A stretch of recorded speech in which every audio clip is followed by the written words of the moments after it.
Picture yourself halfway through an idea.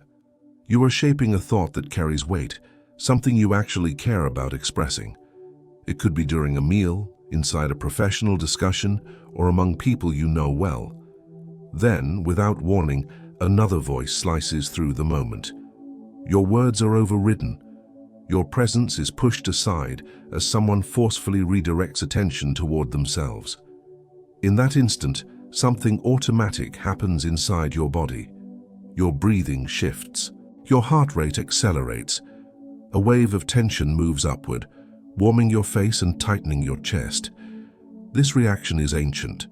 Most people respond by rushing to reclaim space. They speak faster. They increase volume. They compete for attention, believing that louder energy will restore control. Yet the result is the opposite. What emerges is not authority, but urgency. Not strength, but instability. The disruption was external, but the real damage happens internally. Emotional balance is compromised the moment you react without intention. A Stoic approach rejects this reflex entirely. Instead of colliding with noise, the Stoic steps into stillness. Today, we are dismantling the mechanics of interruption and rebuilding your response using restraint, timing, and deliberate speech rather than force or aggression. We are going to examine why impulsive reactions quietly hand over power and why deliberate pauses reverse that dynamic completely. Drawing from the psychological discipline found in early Stoic thought, including the teachings attributed to Zeno and Epictetus, you will learn how dignity is preserved not by overpowering others, but by governing yourself. By the end of this lesson, you will understand how to maintain inner command even when others lose verbal control, allowing you to remain composed, grounded, and internally sovereign. To neutralize interruptions effectively, you must first recognize the structure of the interaction itself. There are two distinct roles at play. On one side stands the interrupter. This individual is unsettled by silence. Gaps in conversation feel threatening to them. Any pause is interpreted as emptiness that must be filled immediately, often with self-assertion rather than substance. Their behavior is not rooted in confidence. It comes from a hunger for validation. They equate continuous speech with influence, believing that occupying verbal space gives them authority over the environment. Opposite them stands the Stoic observer. This figure remains steady. The observer understands that influence does not require volume. True presence operates quietly, with precision and control. When someone cuts you off, the immediate illusion is that you have been diminished. It feels as though stopping your speech signals defeat. This interpretation must be dismantled instantly. Choosing to stop is not compliance. It is a calculated maneuver. Silence, when used intentionally, becomes a tool. This is controlled stillness, not withdrawal. Think of attention as a focused beam. While you are speaking, that beam rests on you. When another person interrupts, they attempt to seize it abruptly. If you push back, both of you struggle within the same narrow space, and observers perceive disorder rather than clarity. But if you stop speaking the exact moment they intrude, something unexpected occurs. You allow them full access to attention while they are unprepared to hold it. They are left exposed, navigating the discomfort they created. The silence amplifies their behavior without you lifting a finger. This is composure in action. Zeno once observed that humans are equipped with more capacity to listen than to speak, not as a suggestion of passivity, but as a marker of discernment. This insight was never meant to encourage submission. It pointed towards self-command. The ability to remain silent when provoked signals maturity and internal strength. Throughout history, disciplined thinkers viewed compulsive speech as a crack in self-regulation. An uncontrolled tongue reveals an uncontrolled mind. So when interruption occurs, the Stoic does not perceive danger. They see evidence of imbalance in the other person. Before introducing any specific responses, We must build the correct psychological foundation. Ask yourself why you want to respond at all. If the objective is to dominate, embarrass, or gain social points, you have already drifted away from Stoic discipline. Ego has taken the wheel. These techniques are not designed to overpower others. Their purpose is protection. They guard your internal stability. Epictetus reminded us that events themselves are neutral. It is our interpretation that disturbs us. If your response is driven by irritation or the urge to retaliate, then someone else's lack of restraint is steering your emotional state. Instead, anchor yourself with a different commitment: mastery of your own speech. When you remain unshaken, you achieve something far more valuable than winning a verbal exchange. You preserve composure. And with that foundation of calm authority firmly in place, we can now move into the precise verbal choices and silent signals that quietly stop interruptions without escalation. The first phrase begins here: "I noticed you have something to say." You can begin by calmly saying that they may continue and that you are prepared to wait. This response works because it disrupts the expectation the interrupter is operating under.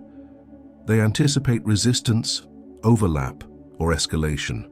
Instead, you remove the pressure entirely. By openly allowing them space, you communicate an unshakable confidence. The unspoken message is simple: your position is stable enough that you do not need to defend it through urgency. Pay close attention to the tone and wording. It is controlled and respectful, yet the implication is unmistakable.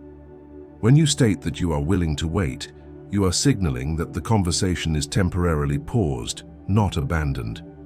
Your point still exists, intact and unfinished. You are not scrambling for attention. You are demonstrating patience and authority at the same time, positioning yourself as the composed presence while the other person expends emotional energy. Another effective approach is to invite them to complete their idea while clearly stating that you will resume yours immediately afterward. This method appeals to balance and order, principles deeply aligned with Stoic discipline. It does not accuse or provoke, it simply restores structure. When delivered with steady eye contact and still posture, it reframes the moment as a shared agreement rather than a confrontation. This creates an implicit arrangement. You are granting them the floor, but you are also reserving your place without apology. Everyone listening understands that your thought is not dismissed or forgotten. The interruption is subtly exposed as disorganized, while your response appears deliberate and grounded. Calm structure replaces emotional reaction, and control quietly returns to you. There are moments, however, when the most effective response contains no words at all. Silence itself can function as a deliberate strategy. When someone speaks over you, you stop immediately. There is no visible frustration, no exaggerated reaction, no avoidance of eye contact. You remain fully present, observing them with a neutral and steady expression. As they continue, the absence of resistance begins to unsettle them. They were seeking friction, not emptiness. Without emotional feedback, they may lose momentum, repeat themselves, or drift off course. The lack of response forces them to confront their own behavior without interference. Silence becomes a reflective surface, revealing their restlessness. Once their speech dissolves, you allow a brief pause to settle. Then, without emphasis or irritation, you resume exactly where you left off. Your words flow as though the interruption never occurred. The moment passes without acknowledgement or resentment. This demonstrates exceptional restraint and signals that your focus was never truly disrupted. For situations involving repeated interruptions or deliberate disregard, a more direct approach may be necessary. You can express that you are interested in hearing their perspective while asking whether they believed you had finished or whether they were interrupting intentionally. This question must be delivered with genuine curiosity, not irony. Stoic discipline avoids mockery and relies on clarity. This inquiry pulls an unconscious habit into conscious awareness, Many people interrupt automatically, driven by impulse rather than intent. By naming the behavior without accusation, you slow the interaction and force reflection. Most individuals, when faced with this clarity, retreat and acknowledge the misstep, allowing you to continue without further disruption. There is also a misconception that Stoic conduct means yielding indefinitely. That is not the case. Stoicism involves active engagement with reality, including the setting of boundaries when necessary. If someone repeatedly speaks over you with force, you can calmly ask them to pause while stating that your thought was not yet complete. The power of this response lies in its delivery. The word pause suggests control, as though the interaction itself is being momentarily halted. When you state that you were not finished, you are not expressing frustration. You are stating a fact. Facts do not require emotional emphasis. Spoken with a steady, grounded tone, this response reclaims space without escalation and restores balance to the exchange. This response communicates something essential. You treat your own words as valuable enough to defend without aggression. Another powerful option is to acknowledge their energy directly by saying that they seem highly engaged and inviting them to begin while you follow afterward. This variation still involves yielding the floor, but it introduces a reflective layer. By naming their intensity, you gently frame the interruption as driven by emotion rather than clarity. Within Stoic philosophy, emotional overflow that overrides reason is seen as imbalance. By calmly recognizing their enthusiasm, you draw attention to that imbalance without accusation. At the same time, you place yourself in the role of the composed listener. You step away from competition entirely.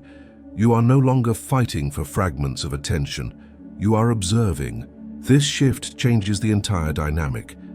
When someone is given unrestricted space to speak, the urgency that fueled their interruption often evaporates. Without resistance, there is nothing to push against. The momentum fades. The interruption loses its thrill. What remains is either substance or silence. From here, we move beyond technique and into daily application. The next time someone cuts you off, turn your awareness inward first. Notice the physical response, the tightening, the impulse to reclaim space forcefully. Recognize that internal surge for what it is, insecurity attempting to defend itself. Acknowledge it without judgment, then release it. Remind yourself that this moment is not about dominance, it is about self-command. Return to the inner framework. You are not here to overpower another voice.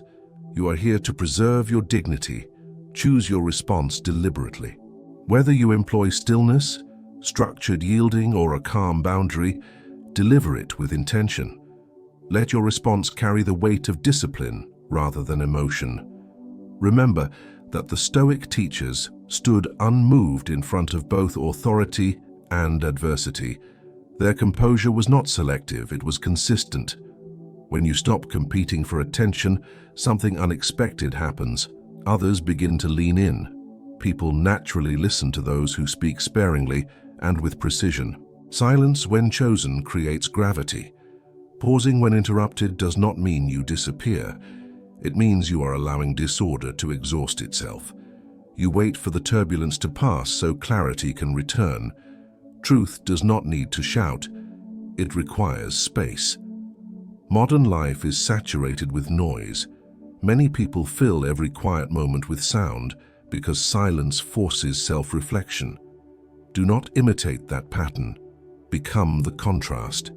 Be the calm presence within chaos. The objective is not merely to prevent others from speaking over you. It is to remain steady regardless of volume around you. As you move through your days, apply these responses deliberately. Watch how the environment shifts. When you honor your own silence, others instinctively begin to honor your voice. If this reflection resonated with you and you wish to continue refining discipline, awareness, and inner control, consider joining the channel and enabling notifications to stay connected. You may also leave a comment below with a single word. that represents calm self-command, signaling your commitment to mastering speech and restraint. Stand grounded. Remain internally free. Let your silence carry as much meaning as your words.